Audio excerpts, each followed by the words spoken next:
ونشهد أن لا إله إلا الله وحده لا شريك له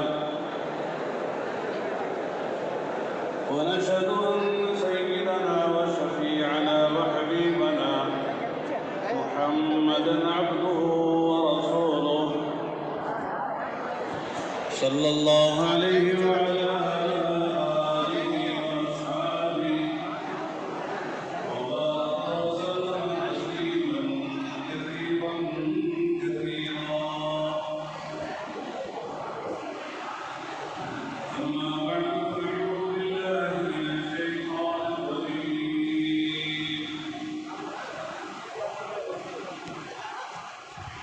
يا أيها الذين آمنوا اركعوا واسجدوا واعبدوا ربكم وافعلوا الخير لعلكم تفلحون وجاهدوا في الله حق جهاده هو اجتباكم وما جعل عليكم في الدين من حرج ملة أبيكم إبراهيم وسماكم المسلمين من قبل وفي هذا ليكون الرسول شهيدا عليكم وتكونوا شهداء على الناس فأقيموا الصلاة وآتوا الزكاة واعتصموا بالله هو مولاكم فنعم المولى ونعم النصير.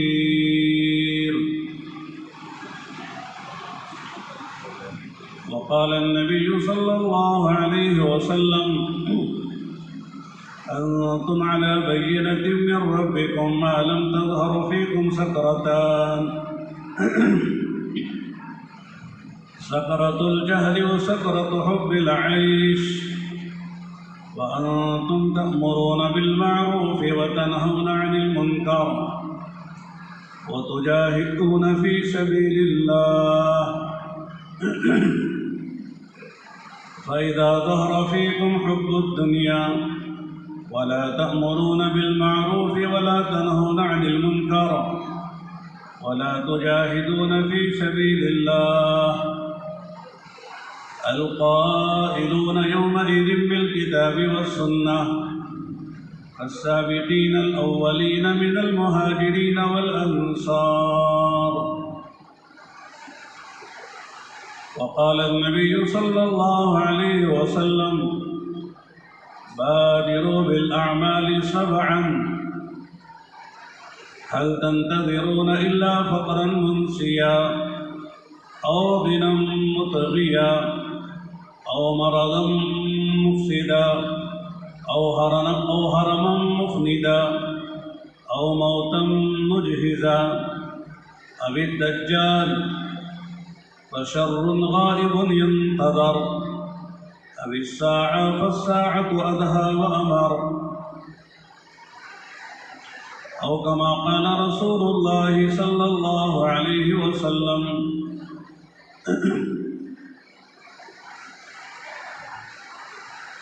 دوستو، بزرگوں اور بھائیوں،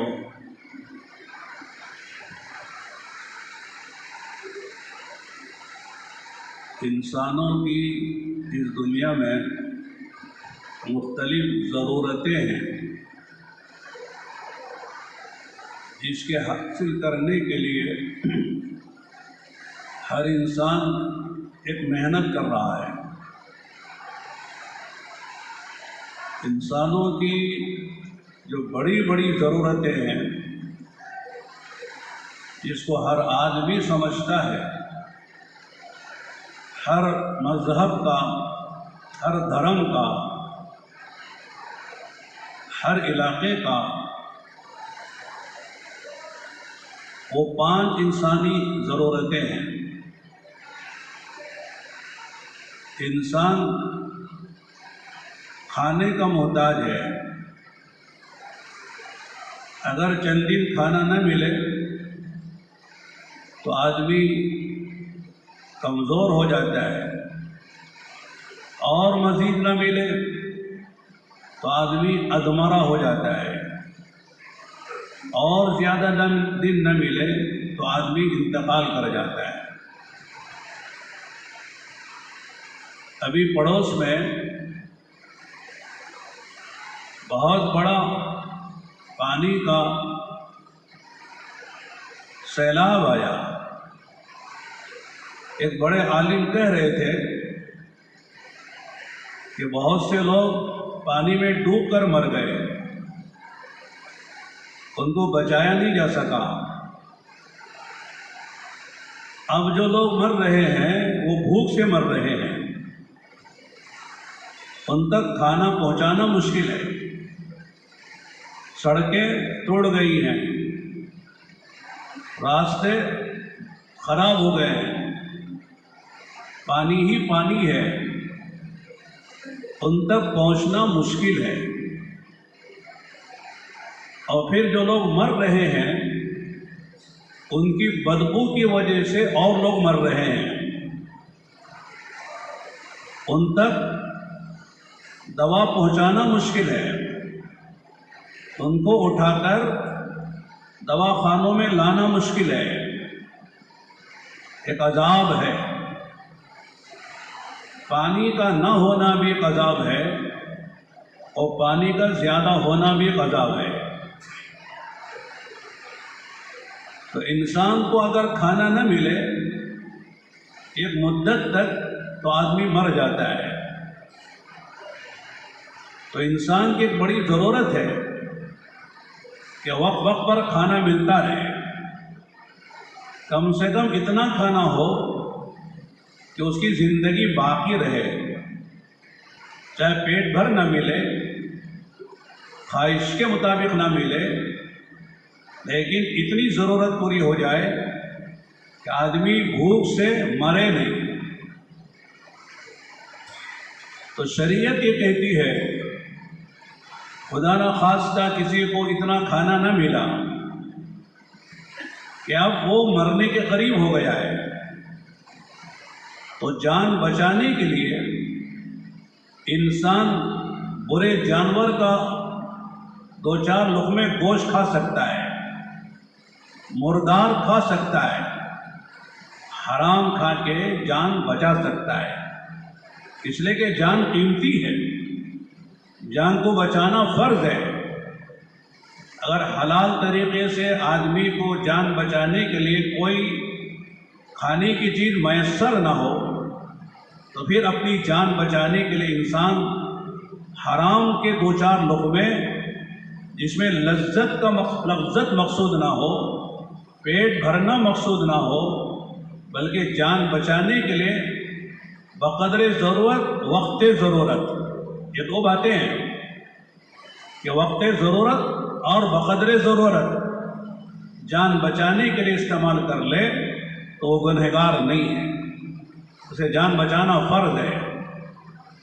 اسی طرح اگر آدمی کو پانی نہ ملے اور پانی نہ ملنے پر مرنے کا خطرہ ہے، حالت اضطرار میں پہنچ گیا ہے، مضطر ہو گیا ہے، مجبور ہو گیا ہے، کوئی بھی کسی طرح کا مشروب اور پانی اسے میسر نہیں ہے، تو 2-4 گھونٹ پانی کی جگہ جان بچانے کے لیے آدمی شراب پی لیتا ہے تو گناہ نہیں ہے جان بچانے کے لیے، اس لیے کہ انسان کی ضرورت ہے۔ تو یہ ضرورت انسان کی کھانا اور پینا ہے، اس کے لیے آدمی تگودو کر رہا ہے، محنت کر رہا ہے، کوشش کر رہا ہے، ہاتھ پیر مار رہا ہے، کوئی کاروبار کر رہا ہے، کوئی ملازمت کر رہا ہے، کوئی کھیتی باڑی کر رہا ہے، کوئی جو ہے صنعت و حرفت میں لگا ہوا ہے، کوئی کولی مزدوری کر رہا ہے، یہ سب اس لیے کہ میری ایک ضرورت ہے، وہ کھانا اور پینا ہے، وہ پورا ہو جائے۔ دوسری انسانوں کی ضرورت جو ہے وہ لباس ہے۔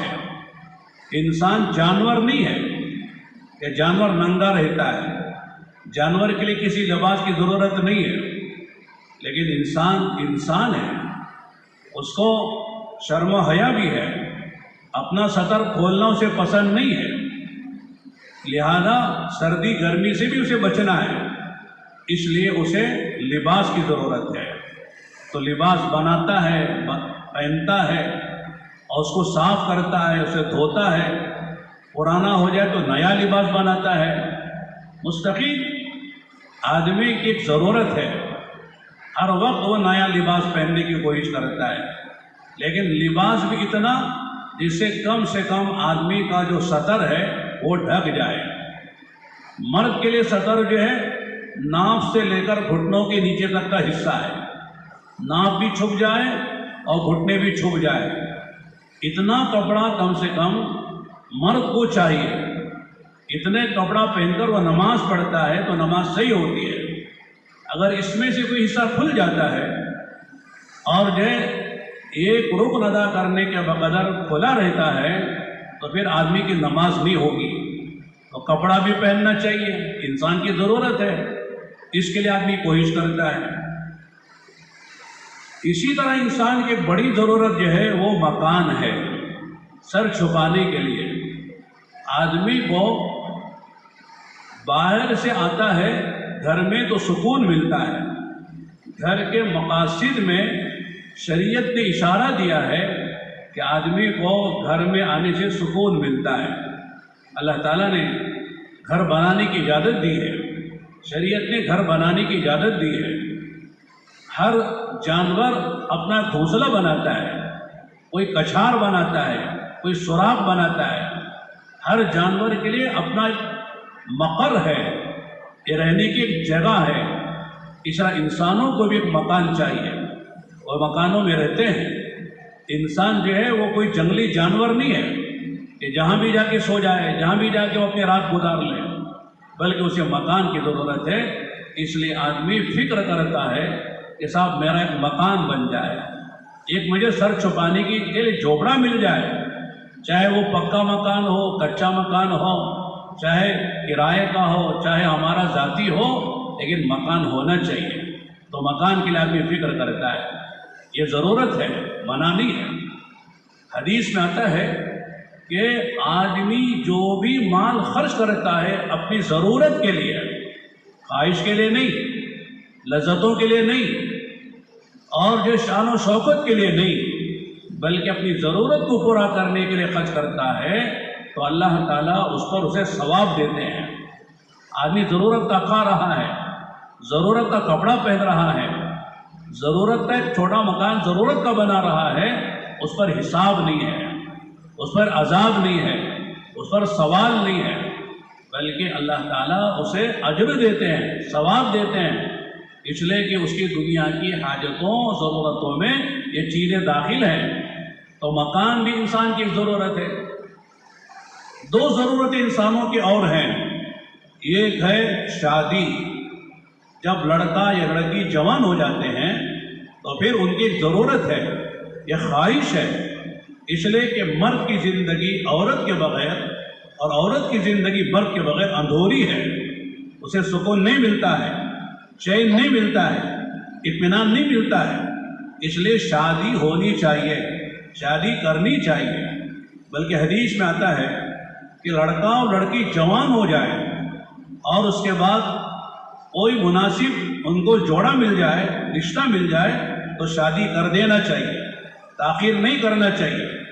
کبھی ماں باپ تاخیر کرتے ہیں، کبھی خود لڑکا لڑکی تاخیر کرتے ہیں، یہ بات غلط ہے کہ جب لڑکا جوان ہو گیا، لڑکی جوان ہو گئی، اب دونوں کی ضرورت ہے کہ شادی کر دو اور ان کا گھر بسا دو، ورنہ خدا نخواستہ یہ جوان ہونے کے بعد شادی نہیں کی، ماں باپ نے دیر کی یا لڑکا لڑکی نے دیر کی، تو جو ان سے گناہ ہوگا ان کو بھی گناہ ہوگا، ان کے ماں باپ کو بھی گناہ ہوگا اگر انہوں نے غلط قدم اٹھایا ہے۔ اس لیے انسان کی ضرورت ہے، بھوک لگنے پر کھانے کو آدمی چاہتا ہے، پیاس لگنے پر آدمی پانی چاہتا ہے، اس طرح جوان ہونے پر آدمی شادی کو چاہتا ہے، اس کی شادی ضرورت ہے۔ اور شادی کو اللہ تعالیٰ نے آسان بنایا ہے، شادی میں کوئی پیسہ نہیں ہے، شادی میں صرف دو لڑکے پر خرچ آتے ہیں، ایک مہر کا خرچ آتا ہے اور ایک ولیمے کا خرچ آتا ہے۔ مہر کا دینا یہ ضروری ہے اور وہ بھی اتنا جتنا دے سکتا ہے، اور وہ بھی ایسا کہ فوراً دے، بہت اچھی بات ہے، فوراً نہیں دے سکتا ہے، ادھار بھی دے سکتا ہے، اس میں شریعت نے سہولت رکھی ہے۔ ولیمہ سنت ہے، آدمی جتنے آسانی سے ولیمہ کر سکتا کر لے، اس کے لیے دنیا بھر کے لوگوں کو بلانا ضروری نہیں ہے، بلکہ چند آدمی کو بلا لیا، سادہ کھانا پکا لیا، ولیمہ ہو جاتا ہے۔ دال روٹی پر ولیمہ ہو جاتا ہے، آدمی جو ہے جوار کی روٹی یا گیہوں کی روٹی بنا لے، کوئی سبزی بنا لے، کھلا دے، ولیمہ ہو جاتا ہے۔ گوشت کھلانا ضروری نہیں ہے۔ اللہ کے نبی علیہ السلام نے 11 ولیمے کیے، صرف ایک ولیمے میں آپ نے روٹی اور گوشت کھلایا ہے، باقی کسی میں گوشت نہیں کھلایا ہے۔ حضرت زینب کا ولیمہ کیا تو آپ نے روٹی اور بوٹی کھلائی ہے، یہ آپ کا سب سے بڑا ولیمہ تھا۔ باقی سب پنیر پر ہوا ہے، کھجور پر ہوا ہے، روٹی پر ولیمہ ہوا ہے، جو میسر تھا اس پر اللہ کے نبی صلی اللہ علیہ وسلم نے ولیمہ کیا ہے۔ اور شادی کو اللہ نے آسان بنا دیا ہے، تو شادی ایک ضرورت ہے، اس کے لیے بھی آدمی کو ہاتھ پیر مارنے پڑتے ہیں، تگدو کرنی پڑتی ہے، اچھا رشتہ تلاش کرنا پڑتا ہے، آدمی کو اپنی بیوی کو لا کر گھر بسانے کے لیے گھر بنانا پڑتا ہے، اس لیے کہ مرد پر عورت کا نان نفقہ سکنا آتا ہے، یعنی اسے کھلانا، اسے پہنانا اور اسے رہنے کے لیے مکان دینا، یہ مرد کی ذمہ داری ہے۔ اگر وہ یہ دے سکتا ہے اور شادی کے لائق ہے اور شادی نہ کرنے پر گناہ میں مبتلا ہونے کا اندیشہ ہے تو فرمایا اس پر نکاح کرنا فرض ہو جاتا ہے، واجب ہو جاتا ہے، نہیں کرے تو گنہگار ہو جائے گا۔ اور ایک ضرورت ہے، اور انسان کی آخری ضرورت جس کو شریعت کہتی ہے یہ بھی پوری کرو، وہ ہے آدمی جو ہے ایک جگہ نہیں رہتا ہے، کبھی یہاں سے وہاں جاتا ہے، وہاں سے یہاں آتا ہے، کبھی بیجاپور والے جو ہے وہ جو ہے شولاپور جاتے ہیں، کبھی پونا جاتے ہیں، کبھی بنگلور جاتے ہیں، کبھی بنگلور والوں کو بیجاپور آنا پڑتا ہے۔ لہذا نقل و حرکت کے لیے آدمی سواری لے سکتا ہے، یہ اپنی حیثیت کے اعتبار سے کوئی سائیکل لیتا ہے، کوئی ٹو ویلر لیتا ہے، کوئی کار لیتا ہے، کوئی اپنی اپنی اعتبار سے سواری کی اسے ضرورت ہے۔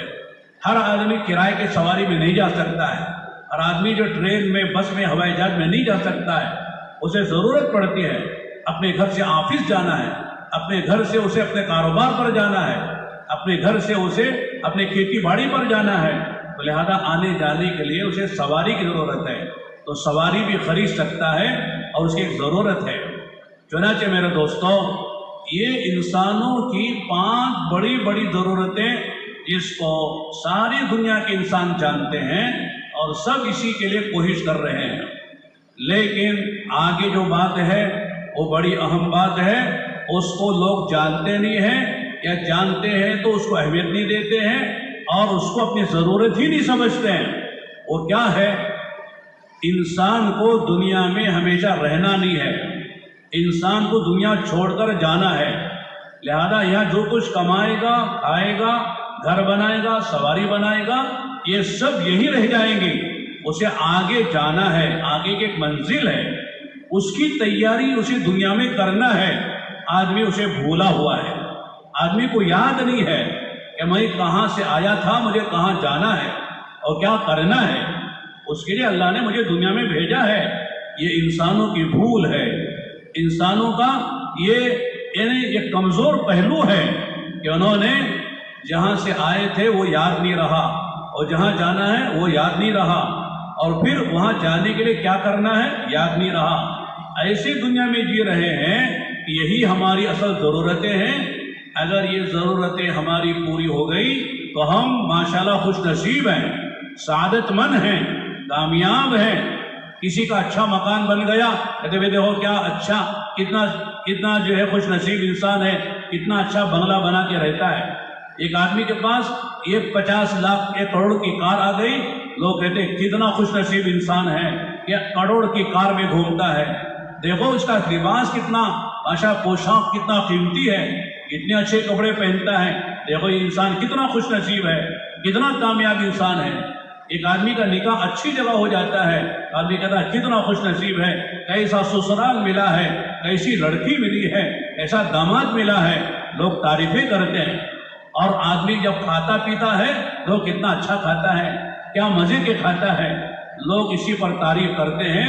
لیکن میرے دوستوں، اصل مسئلہ جو ہے وہ ہے مرنے کے بعد جو زندگی آنے والی ہے اس کی تیاری ہم نے کیا کی ہے۔ اللہ تعالیٰ، اللہ کے نبی علیہ السلام نے فرمایا ان الدنیا خلقت لکم وانکم خلقتم للآخرہ، فرمایا کہ ساری دنیا کی چیزیں اللہ پاک نے تمہارے لیے پیدا کی ہیں اور اللہ نے تم کو آخرت کے لیے پیدا کیا ہے، لہذا یہاں رہتے ہوئے تم کو آخرت کی تیاری کرنی ہے۔ یہ دنیا جو ہے مقصود نہیں ہے، یہ دنیا جو اصل نہیں ہے، لیکن آخرت کی تیاری کے لیے اللہ نے ایک موقع دیا ہے۔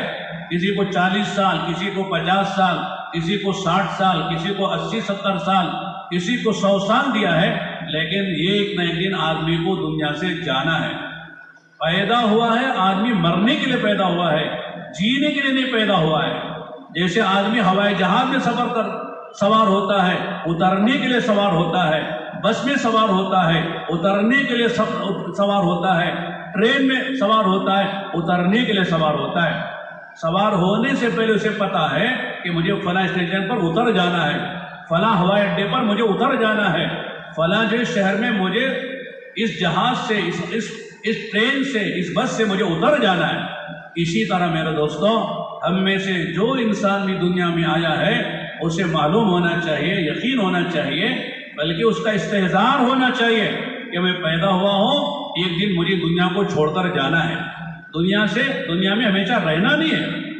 جس شخصیت کے لیے اللہ نے ساری کائنات کا نظام چلایا، یہ آسمان بنایا، زمین بنائی، چاند و سورج بنائے، اور یہ چمکتے ستارے بنائے، یہ شجر و حجر بنائے، یہ درخت اگائے، یہ سمندر کی موجوں کو اٹھایا، یہ سارا نظام کائنات اللہ نے جن کے لیے بنایا، وہ شخصیت اللہ کے نبی علیہ السلام جب دنیا میں نہیں رہے ہم کہاں رہیں گے؟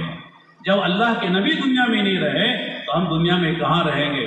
تو معلوم ہوا کہ دنیا میں جو بھی آیا ہے وہ جانے کے لیے آیا ہے۔ اس لیے حدیث میں فرمایا الکیس من دان نفسا وعمل لما بعد الموت والعاجز من اتبع نفسه هواها وتمنى على الله الامانی، کہ تم میں عقل مند آدمی وہ ہے جو اس دنیا میں رہتے ہوئے یہ دنیا کے بعد جو منزلیں آنے والی ہیں، مرحلے آنے والے ہیں، قبر کا مسئلہ ہے، برزخ کا مسئلہ ہے، میدان محشر کا مسئلہ ہے، میزان کا مسئلہ ہے، اور صراط کا مسئلہ ہے، پھر جنت و جہنم کے مسائل ہیں، ان کے لیے آج تیاری جو کر لیتا ہے وہی انسان عقل مند ہے۔ چاہے وہ جھوپڑے میں رہتا ہو، چاہے محل میں رہتا ہو، چاہے آدمی روزانہ بریانی کھاتا ہو یا دال روٹی چٹنی کھاتا ہو، چاہے آدمی پیدل چلتا ہو یا ہوائی جہازوں میں اڑتا ہو، آدمی جہاں جنگل میں رہتا ہو یا کسی بڑے شہر میں رہتا ہو یا کسی دیہات پہ رہتا ہو، اگر آدمی کے سامنے آخرت ہے اور آخرت کی تیاری کے ساتھ دنیا میں زندگی گزار رہا ہے تو فرمائے انسان عقل مند ہے۔ ورنہ جو آدمی دنیا کو مقصد بنا کر دنیا میں خواہشیں پوری کر رہا ہے اور دنیا ہی کو سب کچھ سمجھ رہا ہے اور دنیا مل جائے تو خوش ہو جاتا ہے، اور دنیا میں کوئی کمی آئی اور دنیا میں کوئی نقصان ہو گیا تو آدمی واویلا مچاتا ہے، آدمی جدا فدا کرتا ہے، بے صبری کا مظاہرہ کرتا ہے، اور آدمی جو ہے رونے لگ جاتا ہے اور شکایت کرنے لگ جاتا ہے۔ تو فرمایا دیکھیں کہ مرنے کے بعد کیا ہوتا ہے، یہ سوچ کر دنیا ہی پر محنت کر رہا ہے تو فرمایا انسان نادان ہے، عقل کا دشمن ہے۔ اس لیے میرے دوستوں اور بھائیوں، انبیاء علیہ السلام کی آمد کا جو مقصد ہے، انبیاء علیہ السلام کی بعثت کا جو مقصد ہے، ان کے دنیا میں آنے کا مقصد یہ ہے انسان کو فکر آخرت دلائیں، آخرت کا فکر دلائیں، آخرت کا استحضار ان کے اندر پیدا ہو، آخرت پر ان کا یقین پیدا ہو۔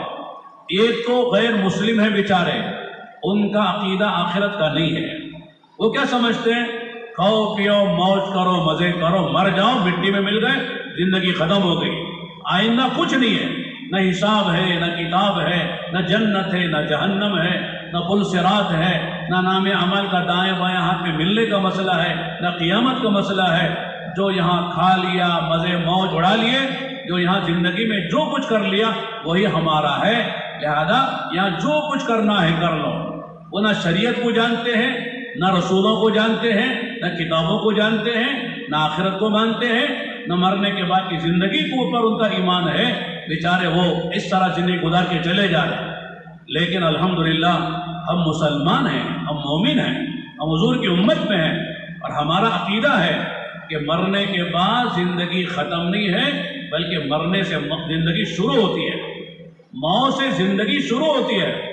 انسان جو ہے لم یزل نہیں ہے، لا یزال ہے، یعنی ہمیشہ سے نہیں تھا، اس کا وجود نہیں تھا، لیکن جب ایک مرتبہ اللہ پاک نے انسان کو پیدا کر دیا ہے، اب یہ فنا نہیں ہوگا، اس کی حیتیں بدلتی رہیں گی۔ یہ ماں کے پیٹ میں شکل میں تھا، دنیا میں شکل میں آئے گا، برزخ میں شکل میں جائے گا، اس کی روح گردش کرتی رہے گی، اسے فنا نہیں ہے، اسے بقا ہے۔ ہمیشہ نہیں تھا، لیکن پیدا ہونے کے بعد انسان ہمیشہ رہے گا۔ کبھی عالم ارواح میں رہا، کبھی عالم ارحام میں آیا ماں کے پیٹ میں، اور آج عالم دنیا میں ہے، اور کبھی عالم برزخ میں چلا جائے گا، اور عالم برزخ سے عالم آخرت میں چلا جائے گا، اور پھر وہاں سے عالم جنت میں جائے گا یا عالم جہنم میں جائے گا، جنت میں جائے گا یا جہنم میں جائے گا۔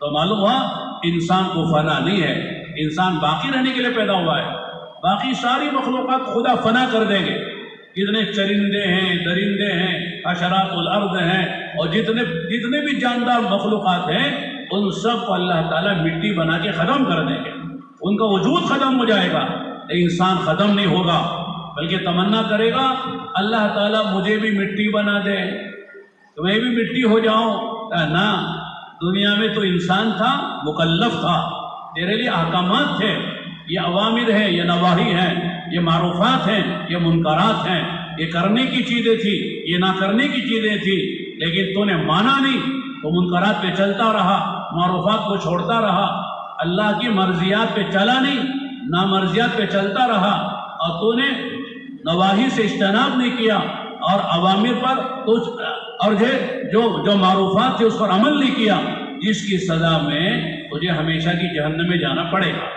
اس لیے بے ایمان تمنا کرے گا، وَيَقُولُ الْكَافِرُ يَا لَيْتَنِي كُنْتُ تُرَابًا، کافر تمنا کرے گا کاش میں بھی مٹی ہو جاتا، اللہ مجھے بھی مٹی بنا دیتے، جہنم سے بچ جاتا، لیکن وہاں ایسا نہیں ہوگا۔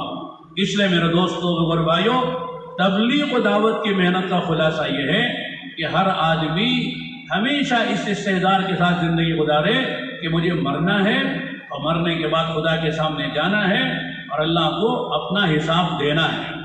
اس لیے کہ ایک انجام پر جا کر ہماری زندگی ختم ہوگی، یہ نہیں کہ صاحب بچے تھے، جوان ہوئے، بوڑھے ہوئے، مر گئے اور ختم ہو گئے، ایسا نہیں ہے، بلکہ مرنے کے بعد ایک زندگی ہے۔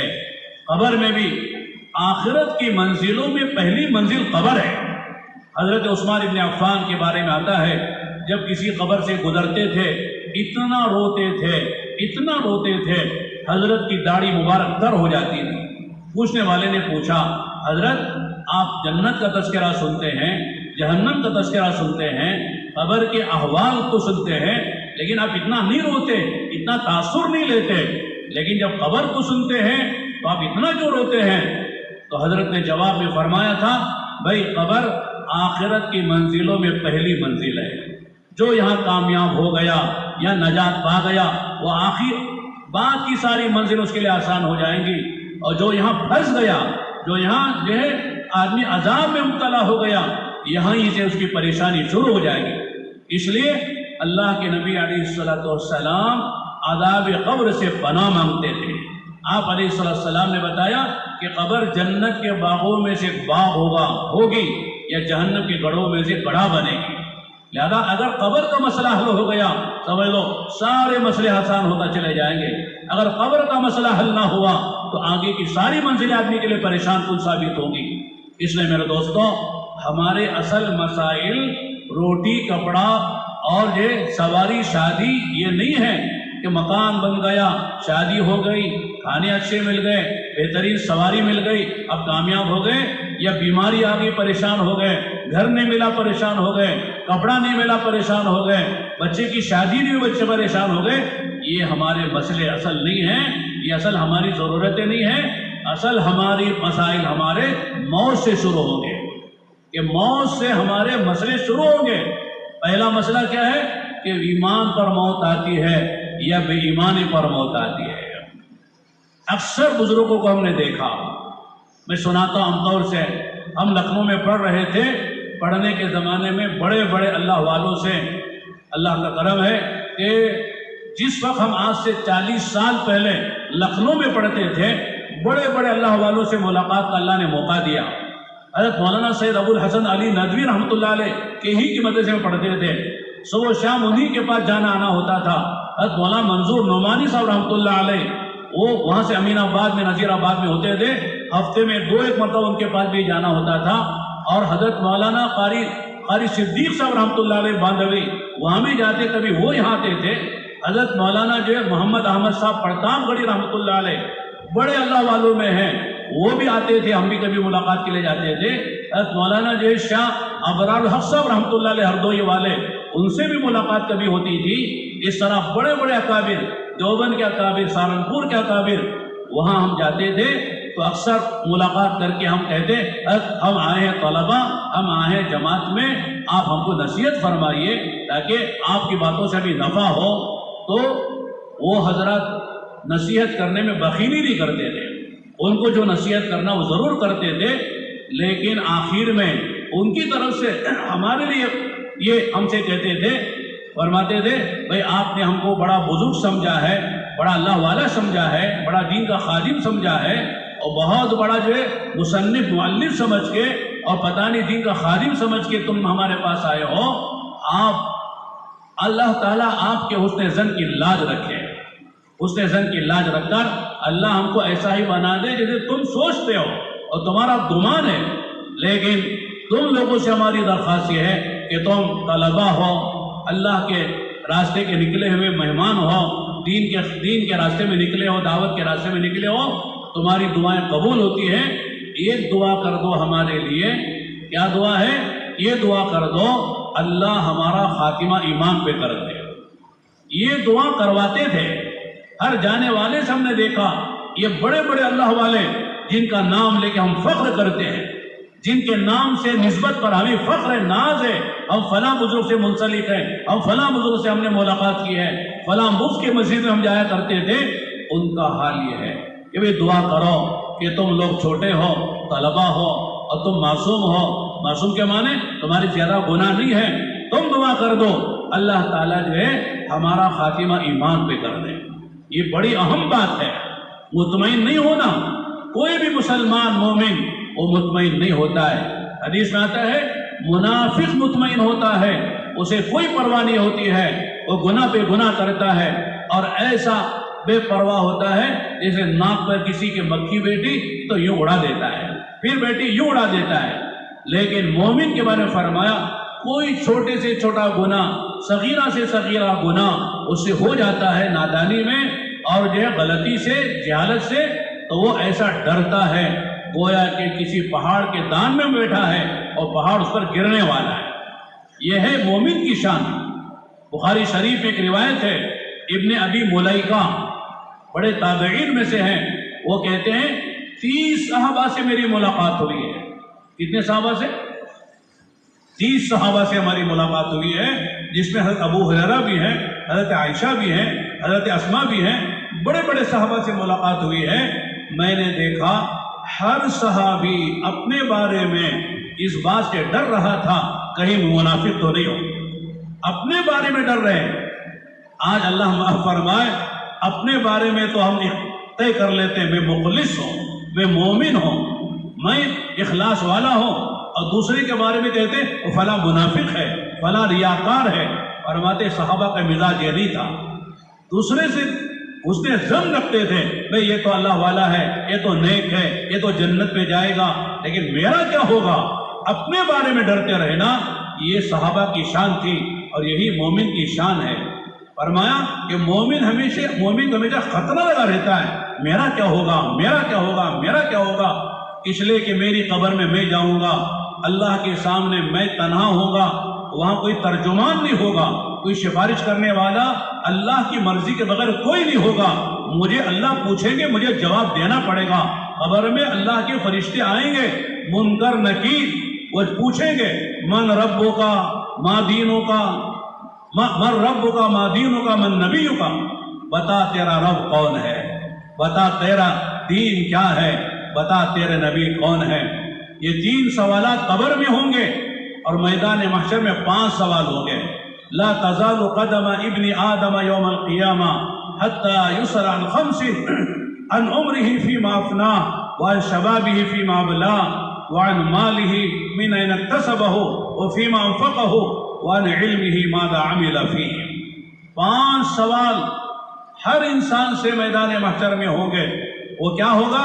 عمر دی تھی کہاں لگائی؟ عمر گزارنے کے لیے دی ہے، عمر جو ہے بنانے کے لیے دی ہے۔ زندگی گزار کے چلے جائے جانور کی طرح، یہ مقصود نہیں ہے۔ زندگی کہاں لگائی، اور پھر آپ اس میں خاص طور سے جوانی کہاں لگائی؟ یہ جوانی کا زمانہ تھا، یہ جوانی میں تمہارے سارے آدھا جوان تھے، اور قوت تھی اور طاقت تھی، بولنے کی، دیکھنے کی، سننے کی، پکڑنے کی، چلنے کی، کمانے کی، خرچ کرنے کی، ہر کام کی قوت تمہارے اندر تھی۔ یہ جوانی کہاں لگائی، جوانی کہاں کھپائی؟ اور تیسرا سوال ہوگا کہ صاحب مال کہاں سے کمایا؟ مال کمانے میں آزاد نہیں ہے، مسلمان مال کمانے میں آزاد نہیں ہے، کہ جہاں چاہے مال حلال حرام کی تمیز کے بغیر آدمی جو ہے جھوٹ بول کر، سچ بول کر، رشوت لے کر، سودی کاروبار کر کے جیسے چاہے مال آنا چاہیے۔ مولانا مال ہی تو اصل ہے، یہ کہ مال کما نہیں سکتا ہے، مال کہاں سے کمایا پوچھا جائے گا۔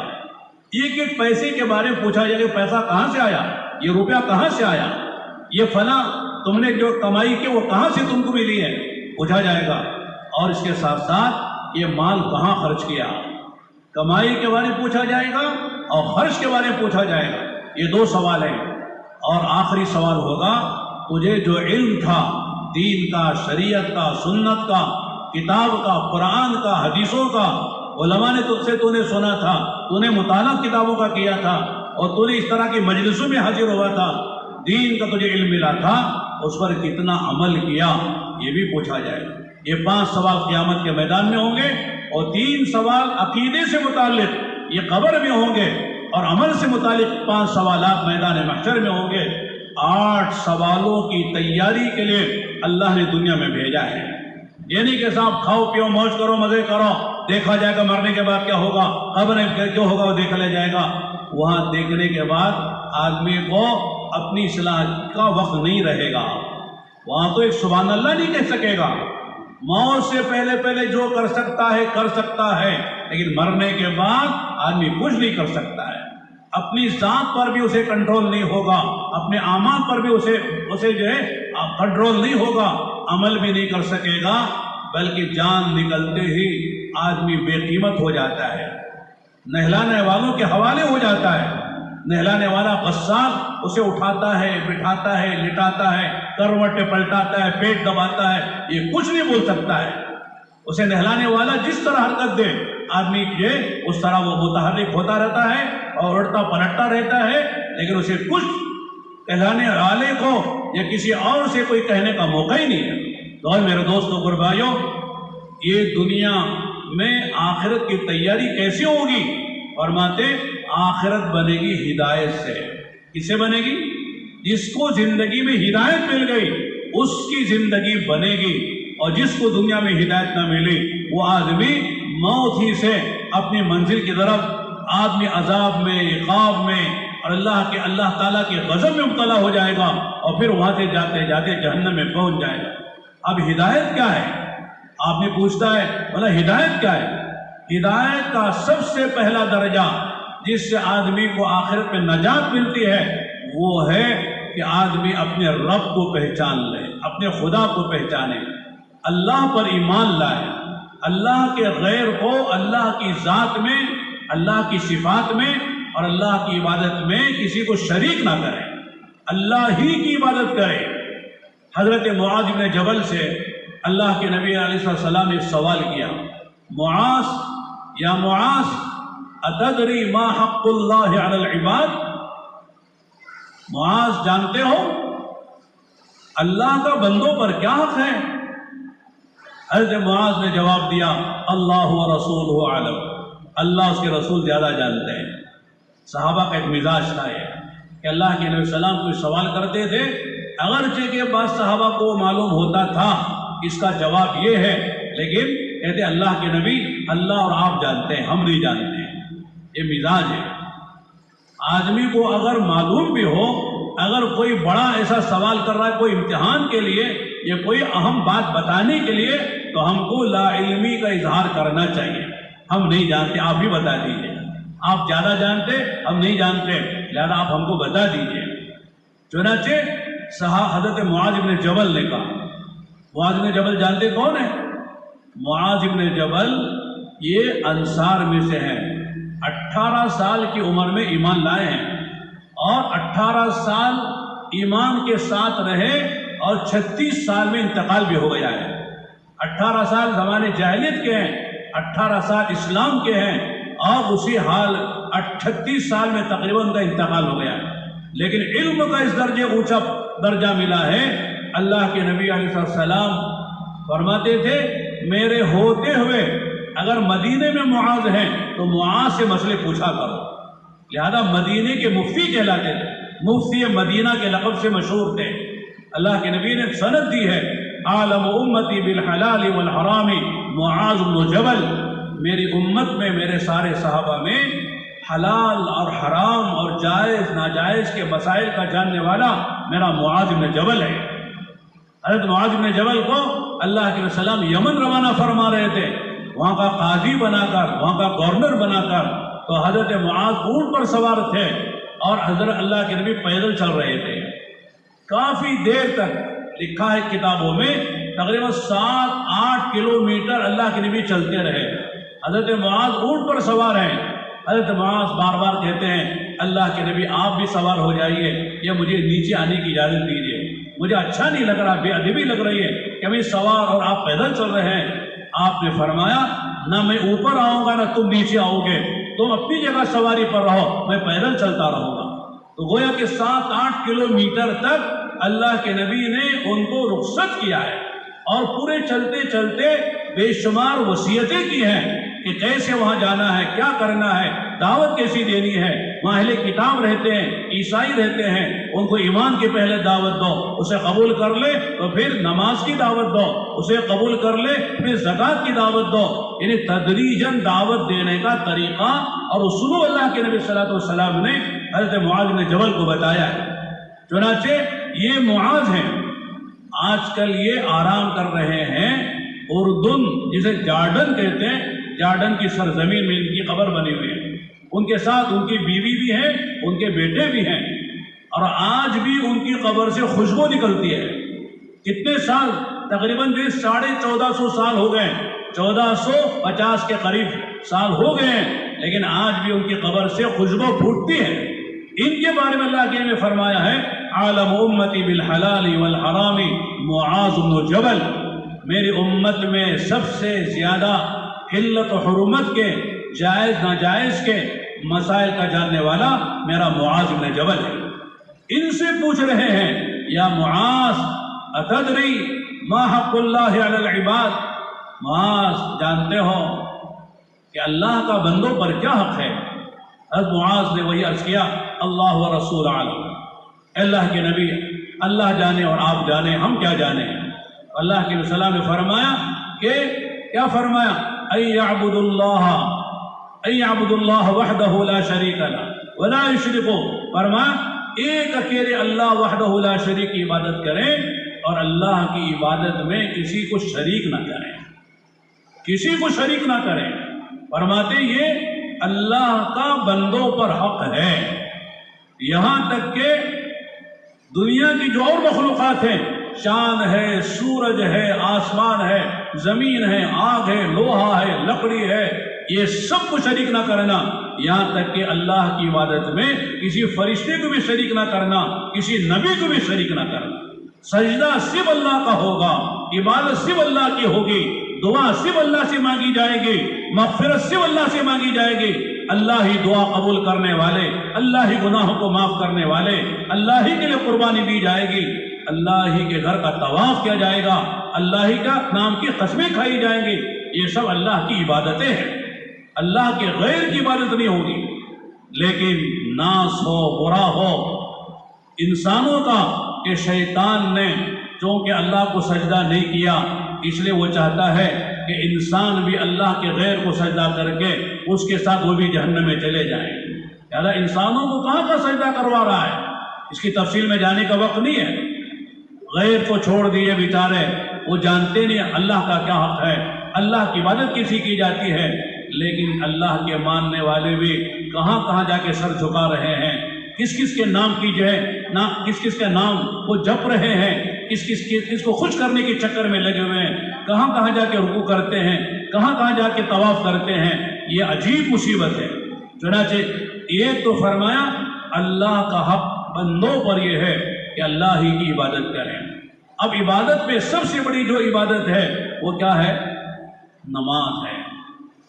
دن میں 5 مرتبہ اللہ کا منادی اللہ کے بندوں کو، ایمان والوں کو اللہ کے گھر بلاتا ہے۔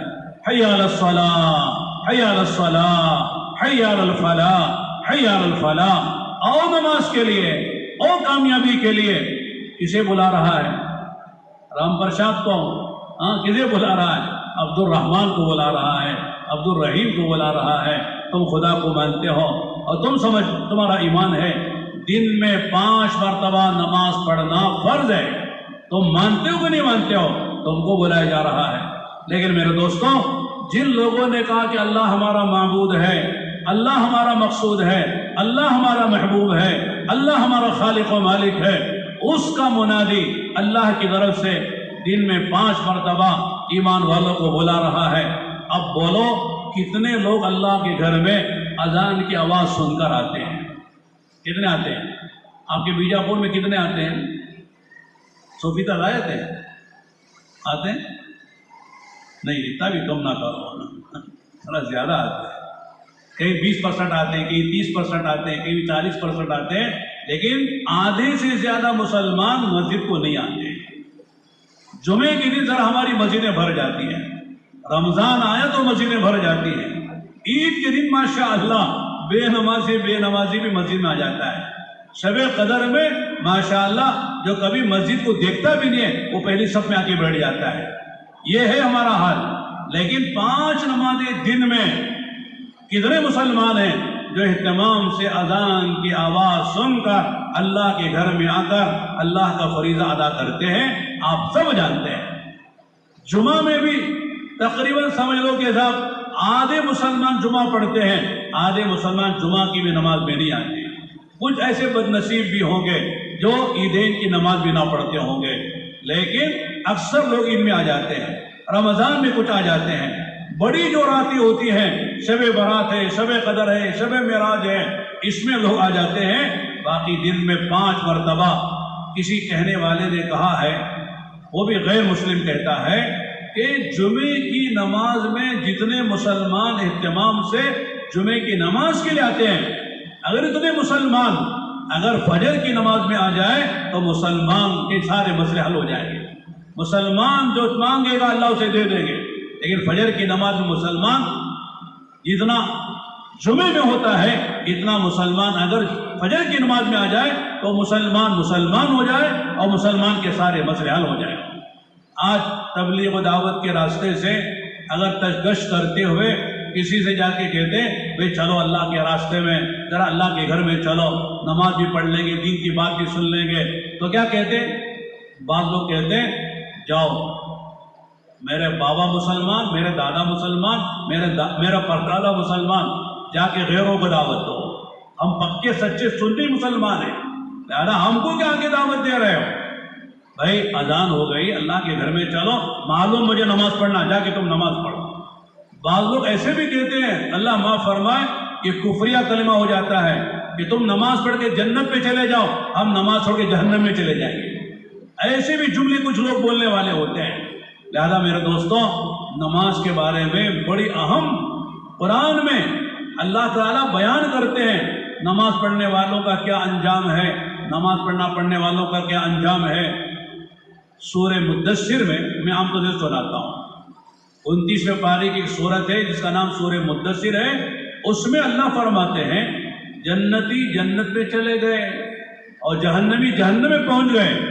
اب اللہ تعالیٰ جنت والوں سے کہیں گے ان جہنم میں جانے والوں سے پوچھو، اللہ موقع دیں گے، یہ جنت پہ رہتے ہوئے جہنم کو یوں دیکھ کر، جہنم میں جو لوگ ان کے پہچان کے ہوں گے، جو جہنم کی عذاب میں مبتلا ہوں گے، ان سے اللہ کہیں گے یہ تمہارا دنیا میں مذاق اڑاتے تھے، تمہاری داڑھی کا مذاق، تمہارے جبے کا مذاق، تمہاری مسواک کا مذاق، تمہاری تسبیح کا مذاق اور تمہارے بستروں کا مذاق، یہ مذاق اڑاتے تھے نا۔ ذرا ان سے پوچھو ما سلککم فی سقر، کیا مطلب ہے جہنم میں کیوں آ گئے ہیں؟ ہمارے پڑوس میں رہتے تھے، ہمارے محلے میں رہتے تھے، ہمارے تمہارے کاروباری تعلقات تھے، آج ہم جنت میں مزے میں ہیں، تم جہنم میں کیسے آ گئے؟ کس چیز نے تمہیں جہنم میں داخل کر دیا؟ ما سلککم فی سقر قالوا لم نک من المصلین ولم نک نطعم المسکین وكنا نخوض مع الخائضین وكنا نكذب بيوم الدین حتی اتانا الیقین۔ لمبی آیتیں ہیں، کیا جواب دیں گے؟ 4 باتیں کہیں گے۔ کتنی باتیں؟ کتنے؟ 5 4 باتیں کہیں گے۔ سب سے پہلے کیا کہیں گے؟ قالو، سب کہیں گے۔ قالو کے معنی سب کہیں گے، ایک آدمی نہیں، سب کہیں گے جہنم میں لم نک من المصلین، ہم نمازی نہیں تھے، ہم بے نمازی تھے، نماز کے چھوڑنے کے نتیجے میں ہم جہنم میں جل رہے ہیں، اور تم نمازی تھے۔ جب بھی مؤذن آواز دیتا تھا حی علی الصلاۃ حی علی الفلاح، تم مسجد میں نظر آتے تھے، کاروبار چھوڑ دیتے تھے، دکان بند کر دیتے تھے، یا دکان کی ترتیب بنا لیتے تھے، بستر چھوڑ دیتے تھے، گھر چھوڑتے تھے، دوست احباب کی محفلوں سے اٹھ جاتے تھے، اور فوراً اللہ کے گھر میں آ کر تم نماز میں مشغول ہو جاتے تھے۔ اطمینان سے نماز پڑھ کے، اطمینان سے دعا مانگ کر تم اپنے کاروبار میں جایا کرتے تھے۔ لیکن ہم ٹھیک ہے پڑھ لیں گے، بعد میں پڑھ لیں گے، قضا ادا نہیں تو قضا بھی تو ہے، بعد میں تو پڑھ سکتے ہیں، کیا پڑھنا ضروری ہے؟ اللہ بڑے غفور رحیم ہیں، معاف کر دیں گے۔ اس طرح کہہ کر ہم نے نمازیں چھوڑی ہیں۔ فجر کی اذان میں مؤذن کہتا تھا حی علی الصلاۃ الصلاۃ خیر من النوم، الصلاۃ خیر من النوم، نماز نیند سے بہت بہتر ہے۔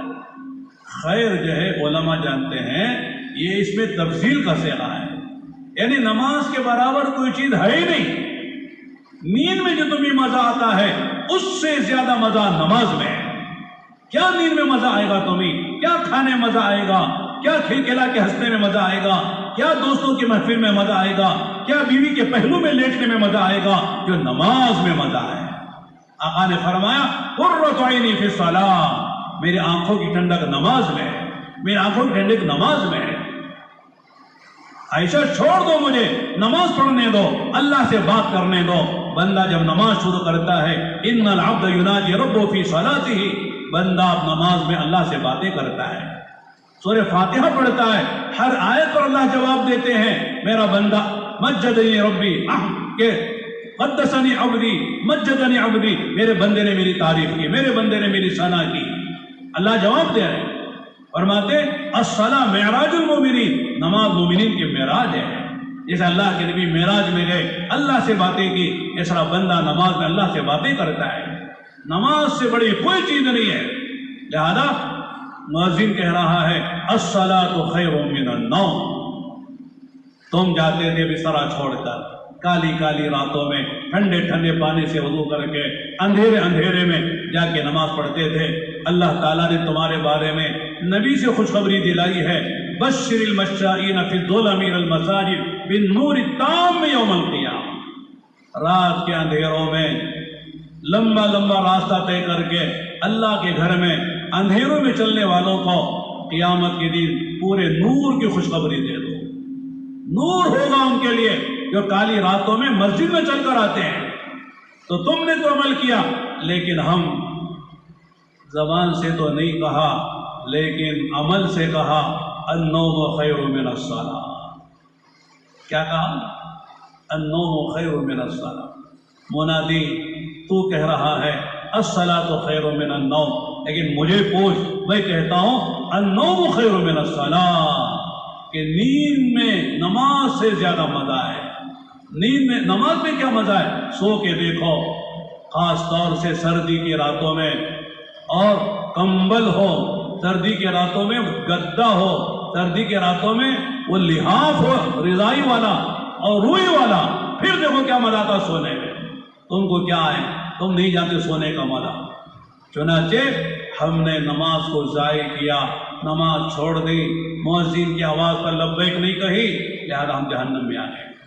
اور میرے دوستوں اور بھائیوں، اللہ کا حق اللہ کی عبادت ہے۔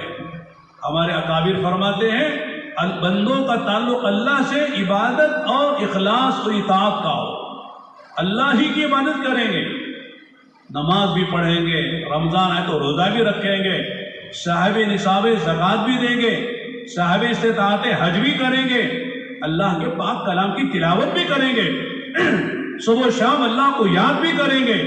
یہ اللہ کا حق ہے۔ اور نبی کا حق کیا ہے؟ نبی کی سنت پر چلیں گے۔ کیا چلیں گے؟ بہت سے لوگ بولتے ہیں نا، مولا سنت ہی تو ہے، چلتا ہے نا، داڑھی رکھنا سنت ہی تو ہے، لباس اس طرح پہننا، ٹخنوں سے اوپر پیجامہ ہو، لنگی ہو، ٹراؤزر ہو، اوپر طرح سنت ہی تو ہے، مولا شادی اس طرح کرنا سنت ہی تو ہے۔ میں سمجھتا ہوں یہ جو لہجہ ہے نا، سنت ہی تو ہے، یہ بڑا خطرناک لہجہ ہے۔ آدمی استخفاف کے ساتھ سنت کے درجے کو گھٹاتے ہوئے یہ جملہ جو کہتا ہے سنت ہی تو ہے، یہ بڑا خطرناک لہجہ ہے۔ بعض لوگ کہہ دیتے ہیں ہاں داڑھی سنت ہی تو ہے، شادی سادہ کرنا سنت ہی تو ہے، مسجد میں شادی کرنا سنت ہی تو ہے، ولیمہ سادہ کرنا سنت ہی تو ہے۔ اس طرح کہہ کر آدمی سنت کا مذاق اڑا دیتا ہے، اور سنت کا جو مقام، مرتبہ، درجہ ہے اسے گھٹا دیتا ہے، اور سنت پہ چلنا کوئی ضروری نہیں سمجھتا ہے۔ میں سمجھتا ہوں وضو میں کتنے فرض ہیں؟ 4۔ سنت سوچنا پڑے گا۔ وضو میں 13 سنتیں ہیں۔ کتنی ہیں؟ 13 سنتیں ہیں۔ عورتوں کے لیے 12 سنتیں ہیں، اور مردوں کے لیے 13 سنتیں ہیں۔ 13 سنت، یہ سنت کیوں بڑھ گئی مردوں کو؟ اس لیے کہ عورت کو داڑھی نہیں آتی ہے، مرد کو داڑھی آتی ہے، اور داڑھی میں خلال کرنا سنت ہے۔ اگر کسی کی داڑھی نہ ہو تو وہ بھی عورتوں میں شامل ہو جاتا ہے، وہ بھی، اس کے لیے بھی 12 سنتیں رہ جاتی ہیں۔ داڑھی والے کے لیے 13 سنت، اس لیے کہ وہ مرد ہے۔ اگر وہ داڑھی نہیں ہے تو عورتوں والی سنت پر عمل کر لے جاؤ۔ تو یہ کہہ کر لوگوں نے کہا بھائی داڑھی رکھنا سنت، پھر 13 سنتیں کہاں سے آ گئی؟ اس لیے کہ مرد کو اللہ داڑھی نکالتے ہیں، عورت کو داڑھی نہیں نکلتی ہے، یہ اللہ نے فرق رکھا ہے۔ لیکن مرد بھی چاہتا ہے کہ صاحب میرا بھی وہی کہ کلہ صاف رہے، چہرہ صاف رہے، میں بھی اسمارٹ بن کے دکھا دوں، یہ بات غلط ہے۔ چنانچہ ہم لوگ، میں عام طور سے سننے سے پہلے بھی میں نے کبھی سنایا ہوگا، میں جب سال لگا رہا تھا اس وقت جو ہے ایک مسجد میں ہم وضو کر رہے تھے۔ وضو میں مسواک کرنا سنت ہے کہ نہیں؟ جو آدمی وضو کر کے مسواک کر کے وضو کرتا ہے اس کی نماز 70 گنا زیادہ ثواب دلاتی ہے، وضو کے بغیر صرف ایک مرتبہ۔ تو وضو میں مسواک کرنا سنت ہے۔ اللہ کے نبی ہمیشہ مسواک کرتے، کبھی مسواک نہیں چھوڑی آپ نے۔ وضو کے علاوہ بھی سو کر اٹھتے تھے، آپ وضو مسواک کرتے تھے، زیادہ باتیں کی بیان کیا مسواک کرتے تھے، اسی طرح دانت پیلے نظر آئے تو مسواک کرتے تھے۔ مسواک کے بڑے فائدے بیان کیے، سب سے بڑا فائدہ یہ بیان کیا ہے کہ مسواک کرنے سے موت پر آدمی کو اللہ کلمہ یاد دلا دیتے ہیں، کلمے والی موت نصیب ہوتی ہے۔ لیکن آج مسلمان کتنے ہیں جو وضو میں مسواک کرتے ہیں؟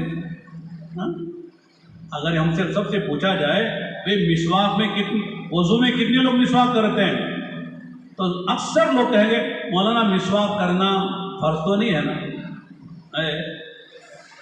تو ہم وضو کر رہے تھے، ایک نو مسلم انگریز تھے مسلمان ہوئے، اللہ نے اسلام دیا، انہوں نے مسواک کے ساتھ وضو کیا اونچے پر بیٹھ کر، اور پورا چہرہ بشرا وضاقتہ پورا سراپا سنت کے سانچے میں ڈھلا ہوا تھا، سر پہ امامہ، لمبا کرتا، پیجامہ اونچا ٹخنوں سے اوپر، پیشانی پہ سجدے کا نشان۔ دیکھو، جو آدمی محنت سے ایمان میں آتا ہے اسے ایمان کی قیمت ہوتی ہے، مسلمان بنتا ہے، اور جو آدمی بغیر محنت کے مل گیا، جیسے وہ قصہ ہے نا، ایک صاحبزادے نوجوان وہ جا رہے تھے، ان کے کندھے پر 1000 روپے کی شال کشمیری اور پیر میں جوتے 100 روپے کے، تو پیروں میں لگ گئی مٹی کا اور کیچڑ، تو شال سے مٹی پوچھ رہے جوتے کی، جوتے میں لگی مٹی شال سے، جو کشمیری شال ہے اور جس کی قیمت 1000 سے زیادہ ہے، اس سے جوتے پوچھ رہے۔ کسی عقل مند آدمی نے کہا بھائی صاحبزادے جوتے اس سے شال ایسا پوچھتے ہیں کیا؟ کہتا آپ کو معلوم نہیں، آپ تشریف لے جائیں۔ کیا بولو صحیح بات کیا ہے تاکہ ہم بھی سمجھیں؟ کہ لگا یہ جوتے میں نے خریدے اپنے پیسوں سے، یہ شال ابا نے دلائی ہے، ابا کی دلائی شال کی کوئی قیمت نہیں ہے، جوتے میں نے خریدے ہیں اس لیے میرے جوتے کی قیمت ہے۔ ایسا ہی مسئلہ ہے، آدمی سمجھ جس چیز کو بغیر قیمت کے، بغیر کوشش کے، بغیر قربانی کے حاصل ہوتی ہے نا، اس کی کوئی قیمت آدمی کے پاس نہیں ہوتی ہے، اپنی چیز ہے۔ ایک لطیفہ سن لیجیے، ایک جو ہے بنیا، آپ کیا بنیا ہوتے ہیں؟ بنیا ہوتے ہیں غیر مسلم، تو وہ جو ہے وہ ایک قبلے کی طرف پیشاب کر رہا تھا، بنیا بزدل ہوتا ہے، یہ خان صاحب نے اٹھا کے زور سے جھاپڑ مارا، اور جھاپڑ مار کے کہا ہمارے قبلے کی طرف پیشاب کرتا ہے؟ اس نے ہاتھ جوڑ کے کہا حضور حضرت مجھے معلوم نہیں تھا، آئندہ سے نہیں کروں گا، معاف کر دی، جا بات۔ خان صاحب چنانچہ وقت گزر گیا، تھوڑے چند دنوں کے بعد دیکھا بنیے نے کہ خان صاحب خود قبلے کی طرف پیشاب کر رہے ہیں، ڈرتے پوچھا خان صاحب میں نے پیشاب کیا تو آپ نے مجھے جھاپڑ مارا تھا اور آپ نے مجھے سزا دی تھی، لیکن آپ خود پیشاب کر رہے ہیں قبلے کی طرف۔ تو کیا کہا خان صاحب نے؟ جا تیرے باپ کا قبلہ تھوڑی ہمارا قبلہ ہے، ہم جو چاہے کریں، ہمارا قبلہ ہم جو چاہے کریں، تیرے باپ کا قبلہ تھوڑی ہے۔ یہ حال ہمارا ہو گیا ہے، اسلام ہمارا ہے، ہم جو چاہے کریں، شریعت ہماری، ہم جو چاہے کریں۔ نہیں میرے دوستوں، غیر تو غیر ہے، بیچارہ وہ جانتا نہیں ہے، لیکن ہم مسلمان ہیں، ہم نبی کے ماننے والے ہیں، ہم قرآن کے ماننے والے ہیں۔ تو اسی حوض پر ایک طالب علم تھے کسی مدرسے کے شاید پڑھنے والے، انہوں نے بھی وضو کیا، مسواک نہیں کیا، تو انہوں نے اپنی ٹوٹی پھوٹی اردو زبان میں پوچھا کہ آپ نے وضو میں مسواک نہیں کی؟ کیا کہنا چاہیے؟ ہاں بھائی غلطی ہو گئی، مسواک چھوڑ گئی، بھول گیا، آئندہ سے کر لوں گا، کوئی معذرت والا جملہ کہتے، لیکن ان کی زبان سے نکلا کیا وضو میں مسواک کرنا فرض ہے؟ کیا کہا؟ کیا وضو میں مسواک کرنا فرض ہے؟ کیا میرا وضو بغیر مسواک کے نہیں ہوا؟ احناف کے ہاں وضو میں 4 فرض ہے، چہرہ دھونا، ایک پیشانی کے بالوں سے لے کر ٹوٹی کے نیچے تک، ایک کان کے لو سے لے کر دوسری کان کے لو تک، یہ چہرہ پورا دھونا، کوئی حصہ سوکھا نہ رہے، دونوں ہاتھ کوہنیوں سمیت دھونا، اور پاؤں سر کا مسح کرنا۔ پورے سر کا کریں گے تو فرض بھی ادا ہوگا، سنت بھی ادا ہوگی، ورنہ پاؤں سر کا بھی کر لیتا فرض ادا ہو جاتا ہے، اور دونوں پیر ٹخنوں سمیت دھونا، یہ 4 فرض ہیں۔ میں نے کر لیا، کیا میرا وضو نہیں ہوا؟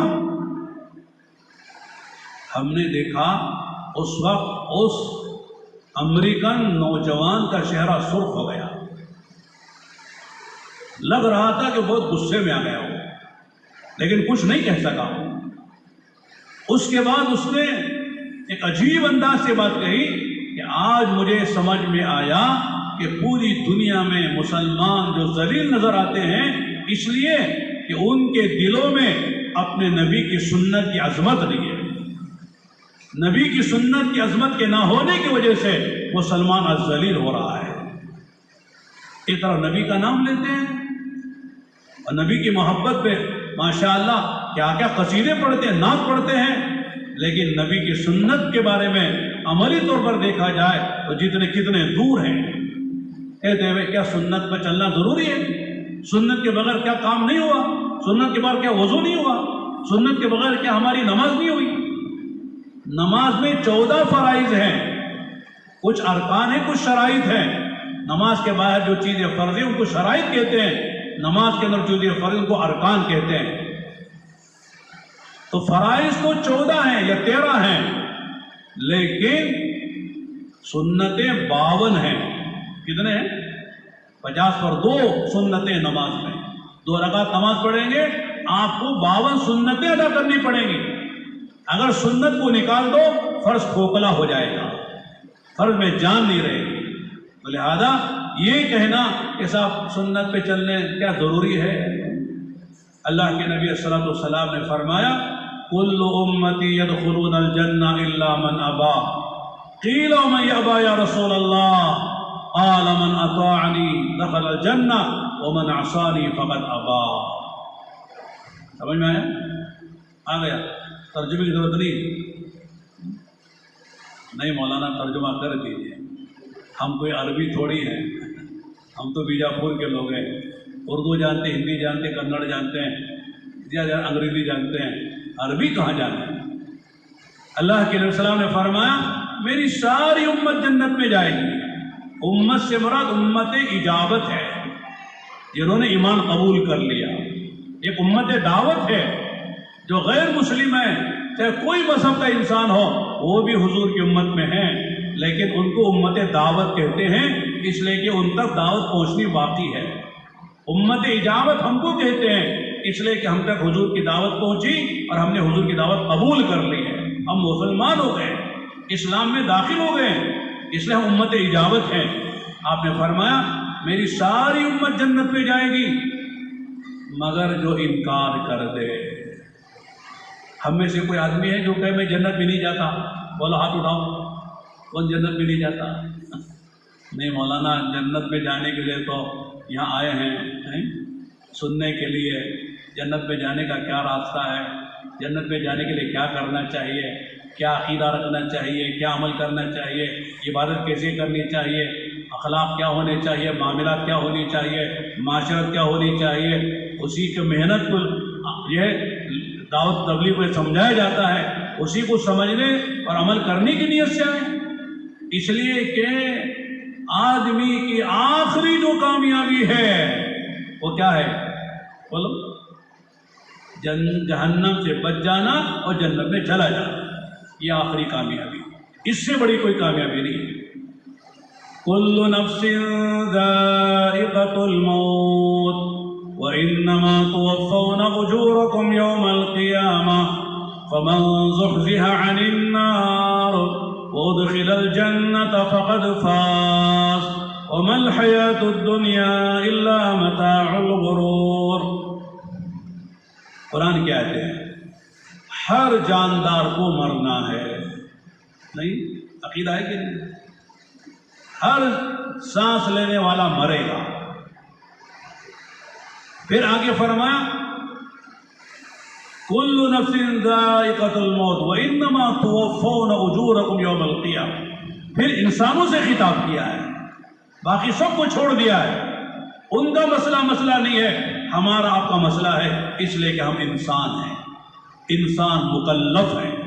مکلف کے معنی کہ انسان کو اللہ کی طرف سے یہ حکم ہے یہ کرنا یہ نہیں کرنا، جانور کو نہیں ہے، یہ کھانا یہ نہیں کھانا جانور کو ہے، یہ کھیت میں کھانا یہ کھیت میں نہیں کھانا جانور کو حکم ہے، یہ حلال ہے یہ حرام ہے جانور کو حکم ہے، ہمارے لیے حق ہے، یہ دیکھنا یہ نہیں دیکھنا، یہ بولنا یہ نہیں بولنا، یہ سننا یہ نہیں سننا، اس طرح کمانا اس طرح نہیں کمانا، ہمارے لیے ہے، جانوروں کے لیے نہیں ہے، اس لیے کہ وہ غیر مکلف ہے۔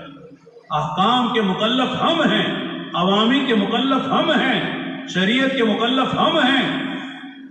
چنانچہ وَإِنَّمَا تُوَفَّوْنَ أُجُورَكُمْ يَوْمَ الْقِيَامَةِ، کہ تمہارے بدلے پورے قیامت میں دیے جائیں گے۔ اور بدلہ کیسے ہوگا؟ فَمَنْ زُحْزِحَ عَنِ النَّارِ، جس کو جہنم سے بچا لیا گیا، ادخل الجنہ، جس کو جنت میں داخلہ دے دیا گیا، فقد فاز۔ علماء سے پوچھو، فقد فاز، صرف فازا نہیں کہا، یفوزو نہیں کہا، سیفوزو نہیں کہا، سوف یفوزو نہیں کہا۔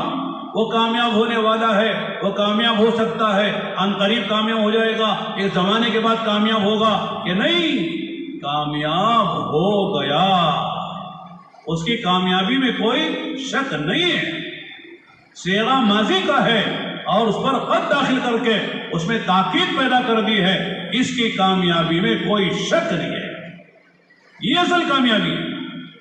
دنیا میں کامیابی جوانی، اگر ہمیشہ کی جوانی ہو تو کامیابی ہے، کسی کو جوانی ہمیشہ کی رہتی ہے؟ ہم بھی جب آتے تھے بیجاپور پہلے جوان ہو کے آتے تھے، جوانی میں، اب بڑھاپے میں آئے ہیں، بہت سے جوانوں کو دیکھا تھا، آج وہ بوڑھے ہو گئے، نہیں؟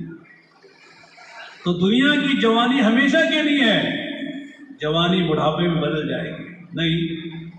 صحت کے زمانے میں لوگ آتے تھے، ہم بھی آتے تھے، آج بیمار ہو کر آئے ہیں، ہے کہ نہیں؟ اب میں بیماری کیا بتاؤں، میری کیا کیا بیماریاں ہیں، آپ نے مولانا بیمار بھی ہو بیان بھی کر رہے ہیں، نظر لگا دیں گے آپ لوگ، اس لیے ہم اتنی بیماری بیان نہیں کرتے ہیں۔ تو بیماری ہے، صحت کے ساتھ بیماری ہے، اور آدمی چاہتا ہے کبھی غم غم غم نہ ہو، نہ غم سنے نہ غم دیکھے، لیکن آئے دن غم آتا ہے۔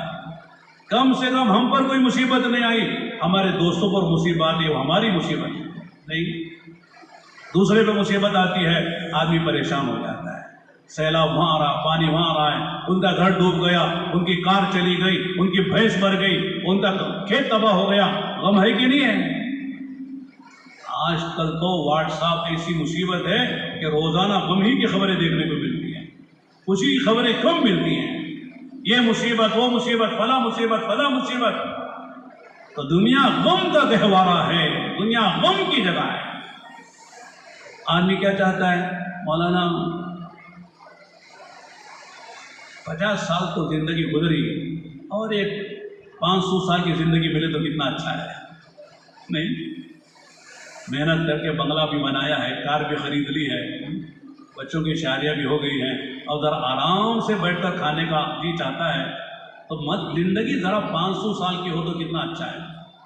لمبی ہر آدمی چاہتا ہے نا زندگی، جلدی مرنا چاہتا ہے کوئی؟ مرنے سے ڈر لگتا ہے، مرنا کوئی جلدی نہیں چاہتا ہے، لیکن کیا کریں، اچانک موت آ جاتی ہے۔ لوگ کہتے ہیں مولانا